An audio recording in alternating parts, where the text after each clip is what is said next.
అర్థమవుతుందా? ఉదాహరణ నేను ఒక కేసు చెప్తాను. అబ్బాయిని తీసుకొచ్చారు. అమ్మాయి ముందు కూర్చోబెట్టారు. అమ్మాయి సైడోళ్ళు అడుగుతున్నారు. అబ్బాయి ఏంది అసలు ఏం మాట్లాడరు, దించిన తల ఎత్తడం లేదు అని చెప్పారు. అబ్బాయికి సిగ్గండి అన్నారు. ఆడ పెళ్లి చేసేసారు. అబ్బాయికి 6 నెలల్లోనే అబ్బాయి జీవితం జబ్బు అబ్బాయికి. అలాంటి వల్ల కూడా పెళ్లి జరిగినాయి. అది నా ఫ్రెండ్ జీవితంతోనే జరిగింది అలాగా.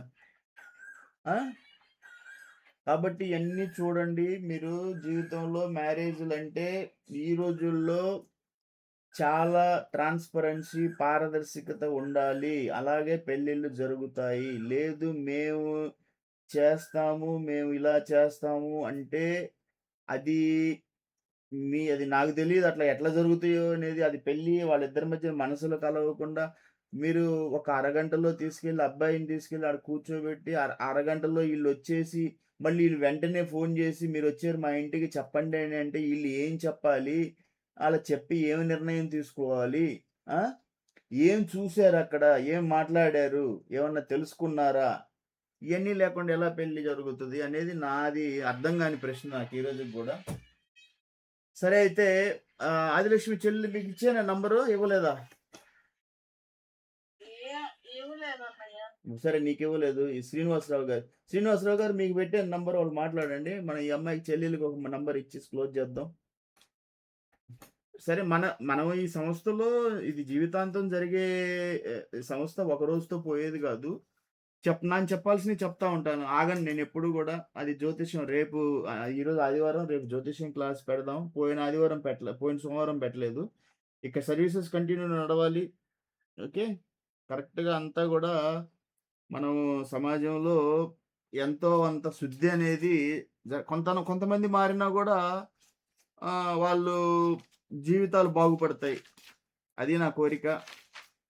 ఆ! ఇప్పుడు అన్నయ్య ఇంటికి పెద్ద బిడ్డకి చేయొచ్చా అన్నయ్య? ఏమవుతది? వాళ్ళు చేయొద్దంటారు వాళ్ళు.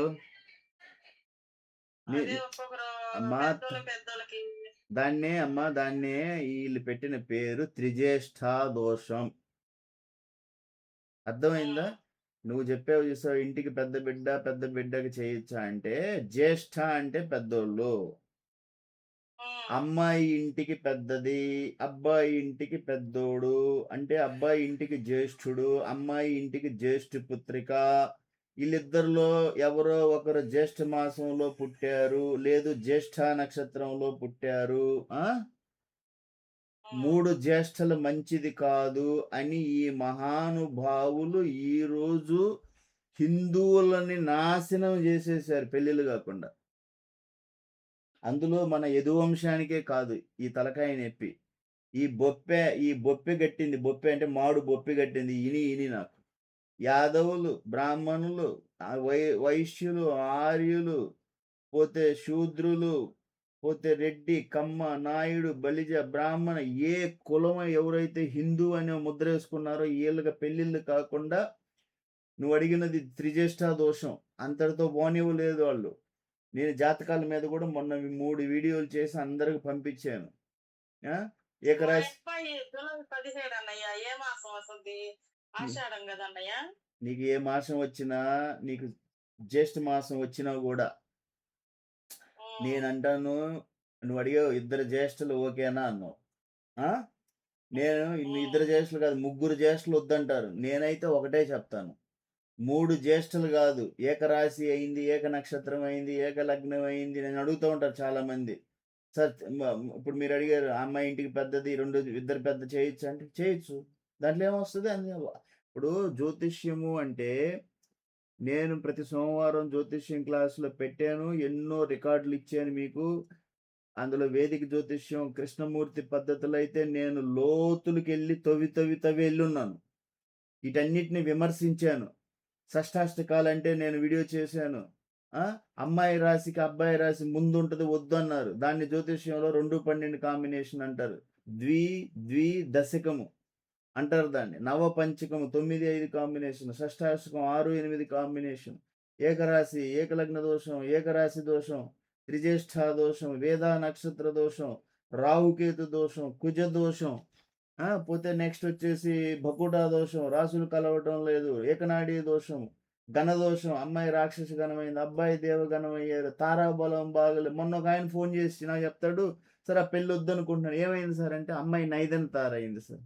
అది ఏమొద్దు సార్ దానివల్ల అంటే, తారాబలం బాగలేదు. ఇట్లా ఉంది పరిస్థితులు.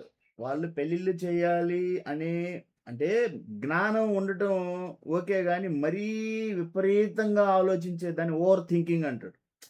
అంటే నీ కర్మలను దాటి జీవితం వెళ్తదా అనేది అతనికి తెలీదు. నువ్వు చేసిన నీ కర్మలే నేనొక్కటి క్లియర్‌గా చెప్తున్నాను. ఎవరి పెళ్ళిళ్ళు లేట్ అవుతున్నాయో అంటే, మీరు చేసిన మీ కర్మలు ఏదో ఒక రూపంలో ఆ పెళ్ళిళ్ళు కాకుండా తిప్పుతున్నాయని గ్రహించండి.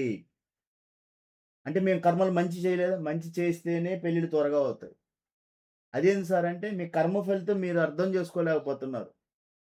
అర్థమైందా? సంచిత కర్మలు, ప్రారబ్ధ కర్మలు, ఆగామి కర్మలు మీరందరూ చదివే ఉంటారు కర్మ సిద్ధాంతంలో. ఎవరి పెళ్ళిళ్ళు లేట్ అయ్యి వాళ్ళ పుర్రెలు తొలుస్తా ఉంటాయి చూసారా? ఆ పుర్రె తొలుస్తుంది అంటే, ఆ కర్మ ఎంటాడి ఏదో ఒక ఇప్పుడు దేవుడు తన మీద పెట్టుకోడు. ఏది కూడా తన మీద పెట్టుకోడు. ఏదో ఒక రూపంలో మనిషిని తిప్పుతా ఉంటది.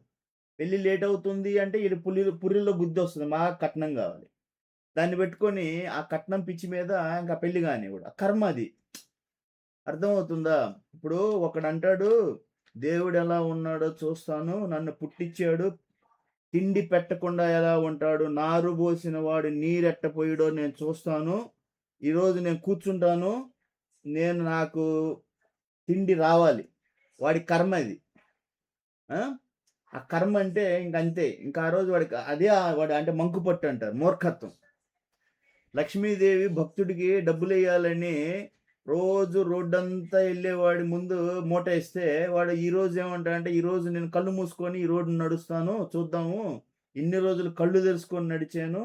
ఈరోజు కళ్ళు మూసుకొని నడుస్తాను అంటే, ఆ మూట దాటి ఎళ్ళిపోతాడాడు. ఇట్లా ఉంటది జీవితం. ఎవరైతే మాకు చెప్తుంటారో, మేము అది జూసాము, మేము ఇన్ని జూస్తున్నాము, రత్నాలు అయన్నీ కర్మదోషాలు. కర్మలు తిప్పుతా ఉంటాయి. అది పెళ్ళిళ్ళు గాకుండా ఆపుతా ఉంటాయి. ఎందుకంటే ఈ ఈ అక్కడ ఎవరో తల్లో, తండ్రో కంట్రోల్ ఉంటది. ఆ పెళ్ళిని తల్లి జేస్తది, లేపోతే తండ్రి జేస్తాడు. ఆ తల్లి జేసిందంటే ఆమె చేతుల్లో మొత్తం ఉంటది.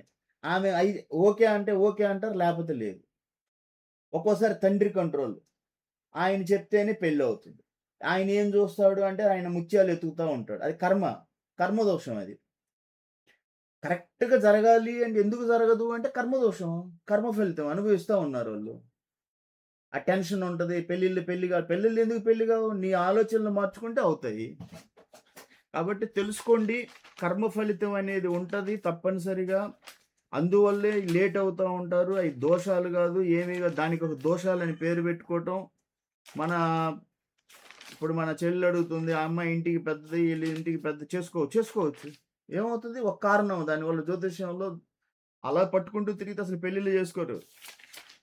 మీకుండే ఆలోచనలు హైట్‌లు బాగుండాలి, వెయిట్‌లు బాగుండాలి, ఇచ్చేది ఈ జ్యోతిష్యం పిచ్చొకటి, మళ్ళీ ఈ డబ్బు పిచ్చొకటి. ఏం పెళ్ళిళ్ళవుతాయి? ఆ! ఏం పెళ్ళిళ్ళవుతాయి? ఈ లోపల ఈళ్ళు డబ్బులివ్వలేదు, వాళ్ళు మాకు అడిగింది ఇయలేదని ఈ మధ్యలో బురద జల్లేవాళ్ళొకరు. ఆ! బంధువులు, రాబంధువులు. వాళ్ళు సంతోషపడిపోతా ఉంటారు ఈళ్ళకి పెళ్ళిళ్ళు కాలేదని. కాబట్టి మీ అందరికీ కూడా మీ ఆత్మ బంధువు వాసు యాదవ్ మిరియం. మీరు సండే వచ్చారు. మండే టు సాటర్డే నాకు ఫోన్ చేశారు. మీరు మా నంబర్‌లు తీసుకెళ్లారు. మాట్లాడుకోండి. టైమ్ పాస్ చేయమాక నాకు చెప్పండి. అప్పుడు గూడా నా దగ్గర గూడా మీకు మ్యాచ్ ఎందుకు సెటిల్ కాదంటే 2 సంవత్సరాలు తిరిగినోళ్ళున్నారు నా దగ్గర. 2 సంవత్సరాలకి తిరిగి పెళ్లి చేసుకోకుండా మ్యాచ్‌లు తీసుకెళ్ళిపోయి ఏం చేసుకుంటారు? పెళ్లి చేస్తే కాదు. మీ మైండ్ మారినప్పుడు నేను 20 ఇస్తే మటికి 50 ఇస్తే అవుతాయా పెళ్ళిళ్ళు? 50 మ్యాచ్‌లు ఇచ్చి తీసుకున్నోళ్ళు పెళ్ళిళ్ళు కాలేదంటే ఇక నేను ఇంకెన్ని మ్యాచ్‌లు ఇవ్వాలి వాళ్ళకి? హ్మ్. తెలుసుకోండి. రికార్డ్ అయింది అన్నీ గూడా. ఈరోజు దాదాపు 50 నిమిషాలు క్లాస్ అయినట్టుంది. ఈ రికార్డింగ్స్ అన్నీ వినండి ప్రాపర్‌గా. విని ఇప్పుడు మనం ఇష్టపడతాం. ఎదుటోళ్ళు ఇష్టపడరు. ఒక్కోసారి వాళ్ళు ఓకే అంటారు. మనం ఓకే అనం. ఈ రకంగా మ్యాచ్‌లు ఎళ్ళిపోతా ఉంటాయి. మనం ఇష్టపడతాం బాగా ఆ మ్యాచ్‌ని. ఆ అమ్మాయి బాగుంది. మేము ఎంత కట్నం తక్కువ ఇచ్చినా కూడా ఓకే అంటారు. కానీ వాళ్ళు వద్దంటారు. అయిపోయాయి. మళ్ళీ తిరుగు. మళ్ళీ కొత్తగా మళ్ళీ ఎతకటం.